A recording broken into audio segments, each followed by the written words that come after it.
కొన్ని శంకుస్థాపన చేస్తాం. మొత్తం జూన్లో అయిపోతే ఈ ప్రభుత్వం వచ్చి 2.5 సంవత్సరాలు పూర్తవుతుంది. కాబట్టి ఈ 2.5 సంవత్సరాల్లో కాంగ్రెస్ పార్టీ అధికారంలోకి వచ్చిన తర్వాత కొరుట్ల నియోజకవర్గంలో దాదాపు 80 కోట్ల వరకు మేము నిధులు ఇవ్వడం జరిగింది. 80 కోట్లు. అందులో ముఖ్యంగా దశాబ్దాల కాలం నుంచి నెరవేరని కొండికాల బ్రిడ్జు దాదాపు 7 కోట్ల రూపాయలు శాంక్షన్ అయింది. వర్క్ కూడా పూర్తవుతా ఉంది.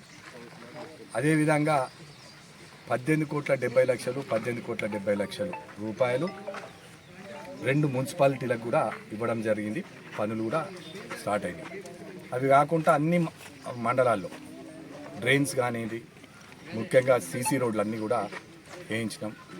కొన్ని స్కూళ్ళ మరమ్మతులకు వీటన్నిటి కోసం దాదాపు 80 లక్షల రూపాయలు ఇవ్వడం జరిగింది. ఇవి కాకుండా సిఎంఆర్ చీఫ్ మినిస్టర్ రిలీఫ్ ఫండ్కి వెళ్ళి 7.5 కోట్ల పైచిలకు ఇప్పటి వరకు ఇచ్చినాం. ఇప్పుడు దాదాపు ఇంకొక 100 చెక్కులు ఈరోజే రావడం జరిగింది. అవి కూడా దాదాపు ఒక 60 లక్షల పైచిలకు ఇప్పుడు ఈ 100 చెక్కులలో ఉన్నాయి.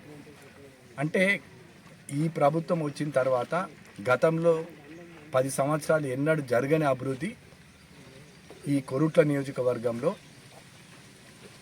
మేము కాంగ్రెస్ పార్టీ అధికారంలోకి వచ్చిన తర్వాత ఎన్నో అభివృద్ధి కార్యక్రమాలు చేసినాం.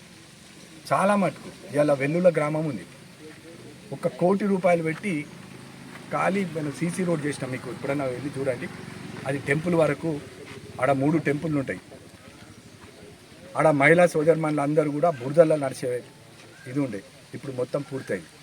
అట్లా ఎక్కడెక్కడ టెంపుల్స్ కానివ్వండి, అదేవిధంగా ఏది చిన్న ప్రైమరీ స్కూల్స్ కానివ్వండి, హై స్కూల్స్ కానివ్వండి, ఎక్కడెక్కడైతే కాంపౌండ్స్ వాళ్ళు అయినా టాయిలెట్స్ లేని కాడ కూడా టాయిలెట్స్ కూడా మా కలెక్టర్ ద్వారా, జగిత్యాల కలెక్టర్ సత్యప్రసాద్ గారు వారి సహకారంతో ఈ పాఠశాలలన్నీ కూడా మరమ్మతు చేయడం జరిగింది.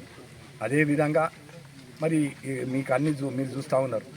ఈ ప్రభుత్వం వచ్చిన తర్వాత మేము రైతు భరోసా కానివ్వండి, అదేవిధంగా ఇప్పుడు ఉచిత కరెంట్ కానివ్వండి, బస్సు కానివ్వండి, సన్న బియ్యం కానివ్వండి, రేషన్ కార్డ్స్ 10 సంవత్సరాల నుంచి రేషన్ కార్డ్స్ లేని కూడా ఈ మా నియోజకవర్గంలో రేషన్ కార్డు లేని వ్యక్తి లేరు.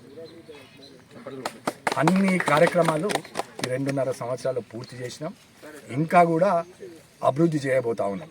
రాబోయే ఈ 2.5 సంవత్సరాలలో కొత్త పెన్షన్లు కానివ్వండి, అదేవిధంగా ఈ గతంలో ఇచ్చిన ఏదైతే హామీలు ఉన్నాయో కూడా అవన్నీ కూడా పూర్తి చేసేందుకు మా ముఖ్యమంత్రి గారు సిద్ధంగా ఉన్నారు.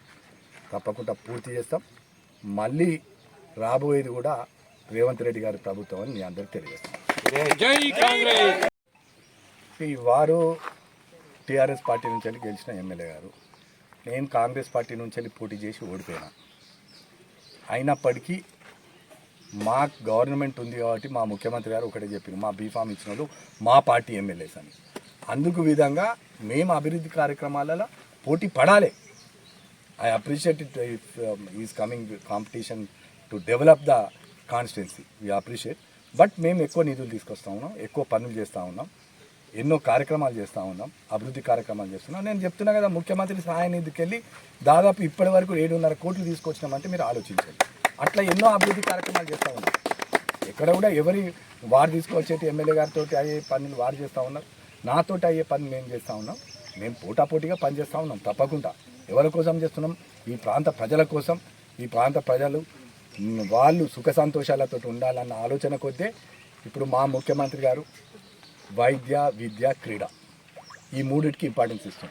అదేవిధంగా రైతులకు ఇవన్నీ చేస్తున్నాం. మేము చేసి చూపించి నిరూపించినాం కూడా. ఇలాంటి కార్యక్రమాలు మేము చేస్తున్నాం కాబట్టి, ప్రజల మధ్యలో ఉన్నాం కాబట్టి. మేము 2 మున్సిపాలిటీస్ గెలుచుకున్నాం, 48 సర్పంచులు గెలిపించుకున్నాం 78లలో. ఇంతవరకు ఎవరు లేరు. కొరుట్ల, మెట్పల్లి మున్సిపాలిటీస్ ఎందుకు గెలిచింది కాంగ్రెస్ పార్టీ?